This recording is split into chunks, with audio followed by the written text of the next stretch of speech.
Luk sadim 2 puta tokom godine i to u jesen i u proleće.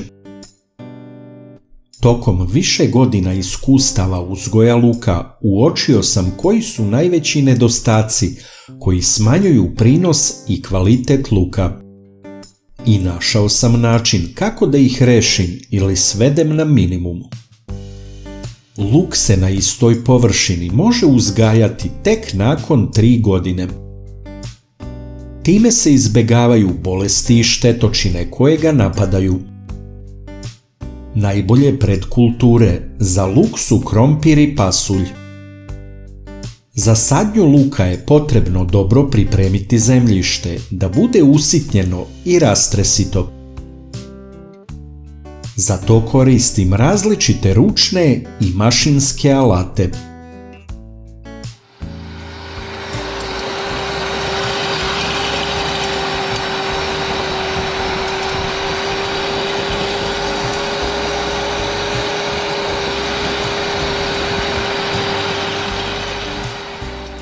Na zemljište gdje ću saditi luk obavezno dodajem drveni pepeo. Drveni pepeo je odličan kao đubrivo, ali je i značajan repelent. Tera štetočine kao što su lukova muva, puževi i druge. Lukova muva je najopasnija štetočina za luk. Podsjeća na običnu muvu. Može da prezimi. Zato smatram da je dodavanje drvenog pepela za luk jako korisno. Također na zemlju kao đubrivo dodajem i peletirani stajnjak.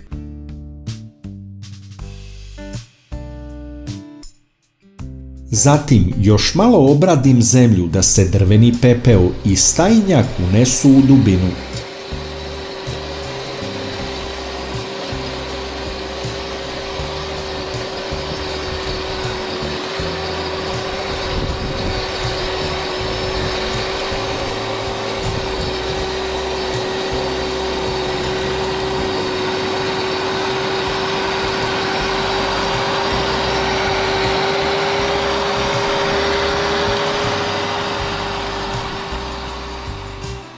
Jedan od osnovnih problema kod uzgoja luka je korov. Korov izvlači hranjive sastojke iz zemljišta i tako luku ne ostaje dovoljno hrane da dobro napreduje. Korov može da se plevi ručno, ali to je mukotrpan posao koji treba raditi više puta tokom sezone luka. Upotrebu hemijskih sredstava protiv korova želim da izbegnem.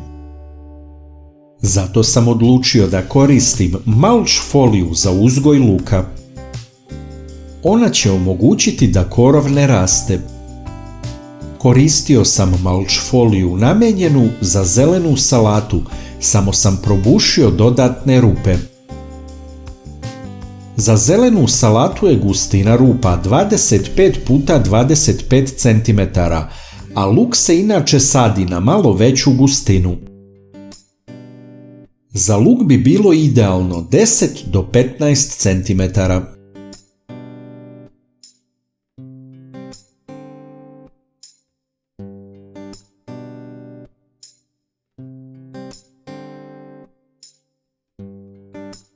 Postoje i folije bez rupa, pa sve bušite sami.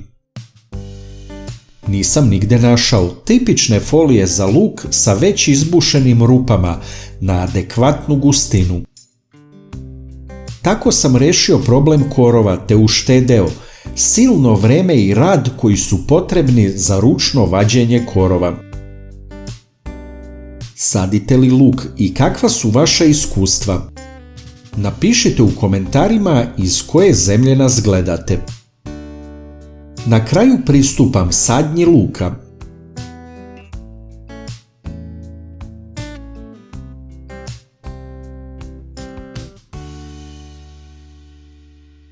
To je najjednostavniji deo posla. Jednostavno zabadam male lukove u rupe na mulch foliji.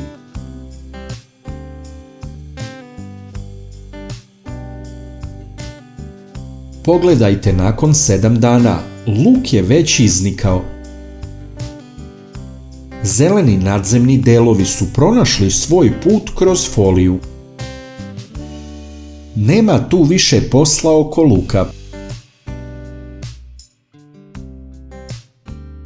U nekoj kasnijoj fazi možda ćemo ga zaliti sa tečnim kompostom radi prihrane i to je sve do vađenja krupnih glavica iz zemlje. Dobre komšije za luk u vrtu su zelena salata, krastavci, jagode i šargarepa. Tako da njih možete bez brige sejati i saditi do luka.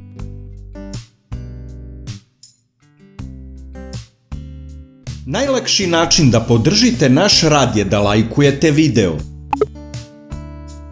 Kliknete na dugme prati, zatim na zvonce i na kraju potvrdite zvonce. Ovo za nas znači mnogo. Hvala vam na podršci.